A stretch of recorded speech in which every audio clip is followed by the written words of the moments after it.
Hey everyone, welcome back. I'm Crystal, and today I wanted to talk about the two books that I read at the end of January. I got horribly sick after I finished filming my last wrap up, and so I didn't do very much reading at the end of January. I only got two books finished. It was just a horrible, sinus infection. It took forever for me to get well. It is now the January 27th, and I got sick January 11th. So I'm just now starting to feel better and like myself. The first book that I read was the Jasad Heir, and it is a fantasy book. I think it's supposed to be like a fantasy romance, but really it was more of just a fantasy with a little bit of romance sprinkled in. The romance itself was like a slow burn and really wasn't like the main focus. The main character was the focus and everything that they were going through. So we have our character. She goes by Sylvia, but she's really, I think Essia is her name. I'm probably saying it completely wrong. But she is the lost heir to the Jasad throne. When she was a small child, her kingdom was basically invaded and was destroyed by the Nazals, which was another kingdom, and her entire family was killed and murdered, and her kingdom crushed. And the Nazals, they continue to, here it is about 10 years later, and they are still hunting down Jasadis, and they are killing them basically on sight. It's raining here, so if you hear stuff in the background, it's raining.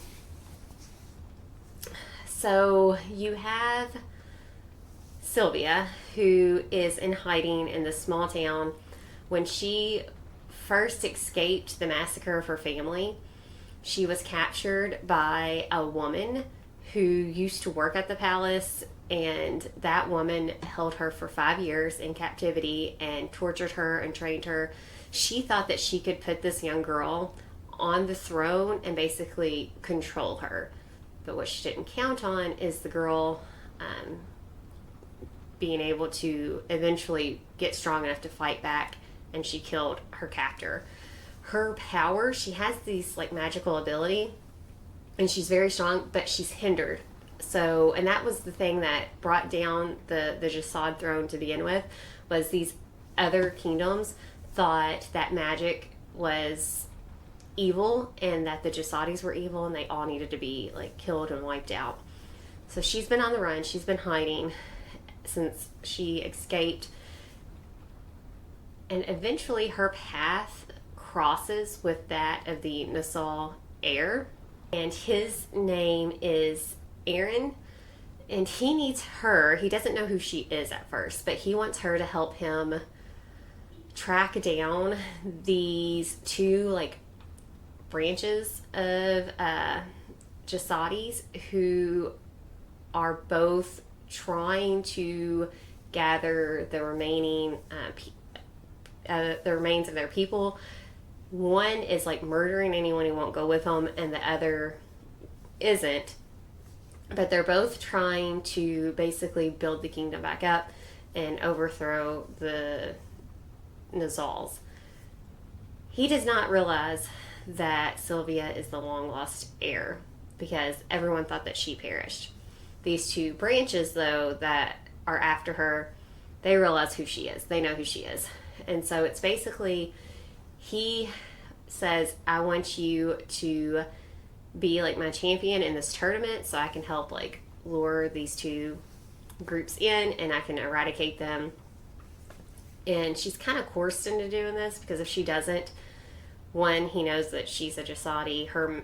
Even though her magic is tampered and hampered because of these locks that have been put on her, every now and then it bursts free, and she used it in front of him, so he's I can basically have you executed at any time. And then he also holds her two friends over her, they're do what I say, or they could be killed. Eventually, I guess they slowly start to like each other, is how it comes about. And it's her and their path to this tournament and her overcoming all these different obstacles and sort of her figuring out, because in the beginning of the book, she's like, why do I have to suffer? Why do I have to give my whole life up and for people who, I don't know these people. Everything happened when I was a child. She has no connection to them. But over time, seeing people just being murdered just because they're a select group of people, she finally realizes that they do need her and she needs to do something. And she needs to break her bonds on her magic so she can protect her people. It was a really good book, and I really liked it. And as I said, it's definitely a fantasy book. It has great discussion of also politics and court intrigue. So I gave it 4.5 stars. I can't wait for the next one. The next book that I read was The Cruel Prince, and it's a fantasy. It's about fae. It was not a romance either. There's just a little tidbit of romance towards like the end, but not really much of it at all throughout the book.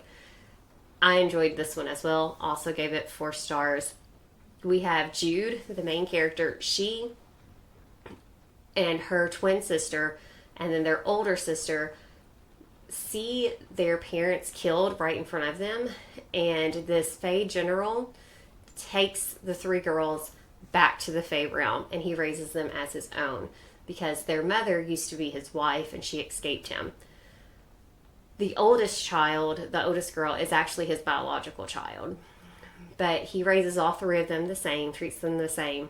However, in like the Fae realm, the twins, they're completely human. So they have no magical abilities. They are just considered like peasants, and they're treated horribly. Not in front of the general, but when he's not around, they're treated horribly. And so even though they go to school with the other like young siblings of the current like princes, because there's a lot of like princes and there's a princess, girls like terribly.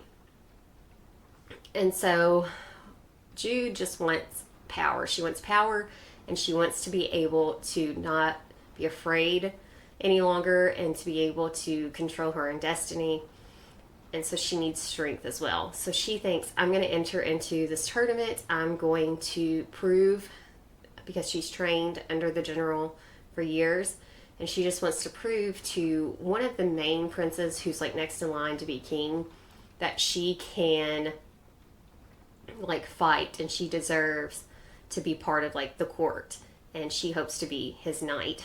And she does impress him. Like at this tournament, she impresses him, and he secretly says, hey, I want you to become part of my spy group. And so he sends her on missions. She proves herself, and he's like, okay, you're going to be part of my, my secret court. And then things happen. He is basically being crowned king, and one of his siblings kills him and kills the other siblings. What happens is there's one sibling left alive, and then there's the secret heir. And Jude knows who the secret heir is, and she realizes that it is up to her to basically put one of these 2 princes on the throne and control the throne. And so lots of court politics, lots of court intrigue, and just this young girl, finally finding her own voice and finding herself and realizing that power comes in many different ways and you can hold power.